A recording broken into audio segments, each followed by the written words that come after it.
Good morning. We are extremely pleased that you are here. It is good to come together for the purpose of co-creating. Do you agree? Yes. You are knowing what you are wanting. It moves about a bit, doesn't it? You know that you are a focusing being, that you create through focus. Do you know that? Are you able to understand the important difference between the manifestations that you see around you and what your real creation is? Not so much. Because for most, it seems like what you are creating is the stuff around you. You want to create jobs, you want to create relationships, you want to create money, you want to create money, you want to create cars and money. You want to create that tangible evidence of life. And we get that. That's why we call this the leading edge. This manifestational evidence is manifestational evidence of your creative prowess. It's really a wonderful thing. But when the manifestation is what you're shooting for, when something that you want hasn't manifested, and so you are so aware of its absence that you are uncomfortable, now you've taken your understanding of creation and your understanding of manifestation in the wrong direction, because the manifestation is evidence of alignment, but you got to figure out how to achieve alignment regardless of manifestation. In other words, you've got to take the manifestation out of the equation for a little while, because when you're disappointed that something isn't happening as fast as you want it, or when you're disappointed that somebody else is getting something that you want and you're not getting it yet, that disappointment is your emotional guidance letting you know that your vibration is more about the absence of what you want than about the presence of what you want, so it can't come. You've got yourself in a holding pattern, you see. So when we ask you if you know the difference between creating in terms of manifestation and creating in terms of vibrational alignment, it's really a big question, because when you are creating in terms of vibrational alignment, you're creating for the emotion. Now, a lot of people, especially if they're just hearing us for the first time, would roll their eyes at such a comment and say, oh, we get it. You just want us to be happy anyway. You just want us to be happy anyway, and never mind that we're not getting what we want. Just make the best of it, even in hard times or in the absence of things wanted. And we say, yes, that's exactly what we want. But there is a payoff for you if you can care about how you feel. But even the fact that you know there's a payoff puts it in the squirrely direction all over again. In other words, everything that you want, whether it's a material object or a relationship or a better job or more money or whatever it is, every single thing that you or anyone has ever wanted or will ever want, you want it because you believe you will feel better in the having of it, in the being of it, in the experiencing of it. It's for the feeling better. It's for the feeling better. It's for the feeling better. It's for the feeling better. So if we can convince you that there is a way to feel better before the manifestation, now the manifestations can flow easily. And many of you know that because you already have so many things going your way that you are mostly focused on the things that are going your way. And haven't you noticed that the better it gets, the better it gets, the better it gets, the better it gets? And that's why. But if you feel better because you're looking at stuff and there's that one important thing that hasn't come, if you're like most humans, you're fixated on that an inordinate amount of time, and you're slowing down the progress of your ability to create. And that's really what we're here to help you sort out a little bit here today. The best example that we have of what we just said to you was a woman in Philadelphia many years ago. And she said, Abraham, I have arthritis in my hips. I'm in pain all the time. How can I think positive thoughts when I feel bad? And we said,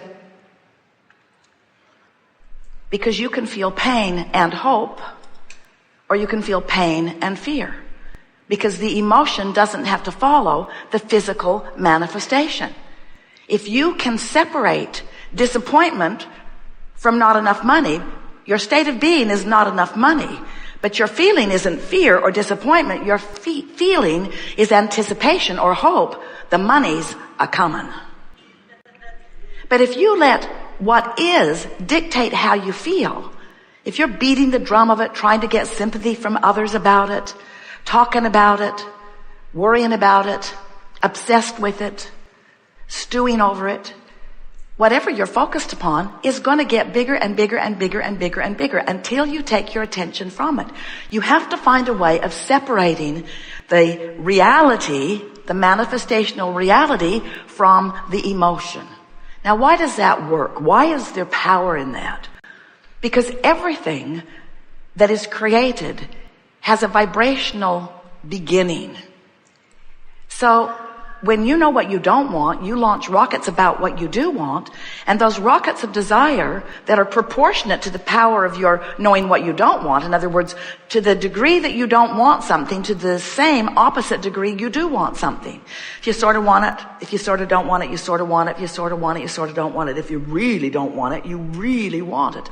In other words, life causes you to focus your vibration into stronger and stronger waves.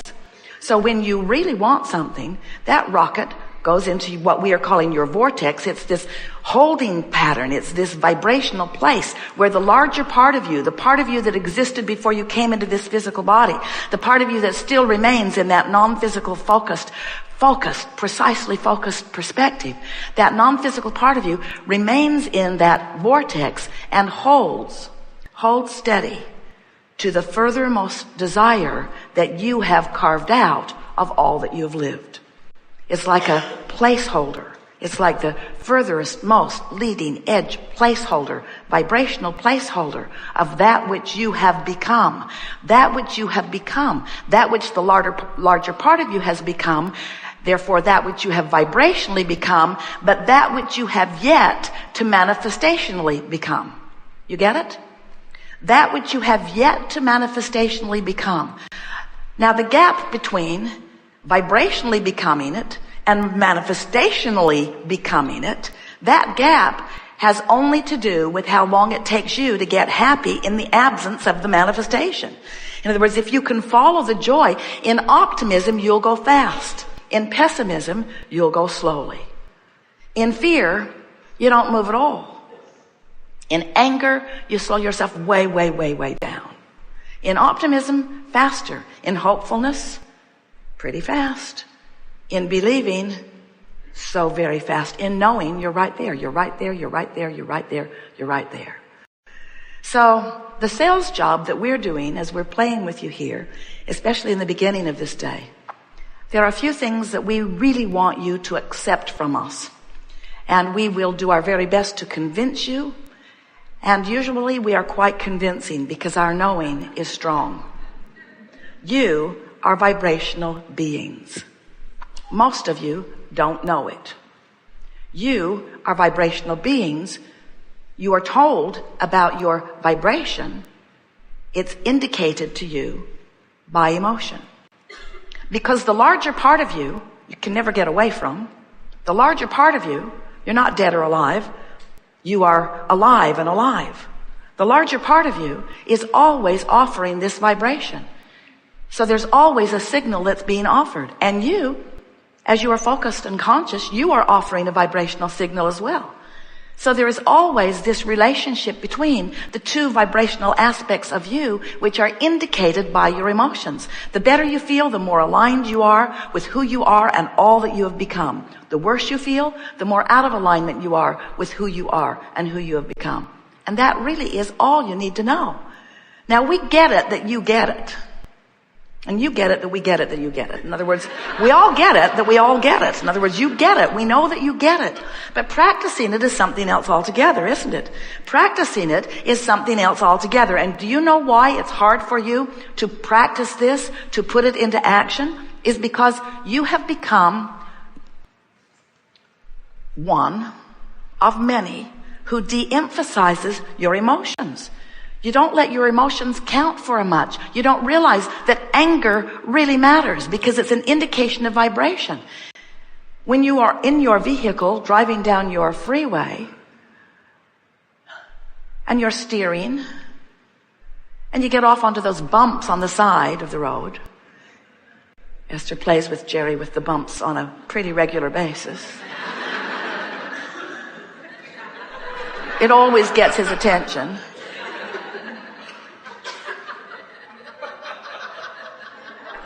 No wise person would ignore those bumps. In other words, when you're on the bumps, you're close to the bar pit. When you're on the bumps, you're either veering into the oncoming traffic or veering over into another lane. Those bumps are indicators to let you know you're not doing with this vehicle what you mean to do with this vehicle.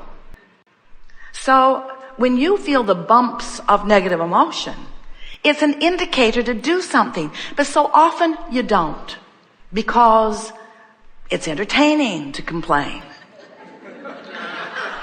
Or because you're making a damn good point that someone needs to get. You're mad as hell and you're not going to take it anymore, and it's high time that someone else feels as bad about this as you do. There are all kinds of reasons, but mostly it's because you don't realize what's going on. You don't realize that negative emotion indicates resistance in your vibration. And resistance in your vibration means you're slowing down your vibration. And slowing down your vibration means you're not up to speed with who you are. And not being up to speed with who you are prevents you from being who you are, from feeling who you are, from manifesting who you are. But most of all,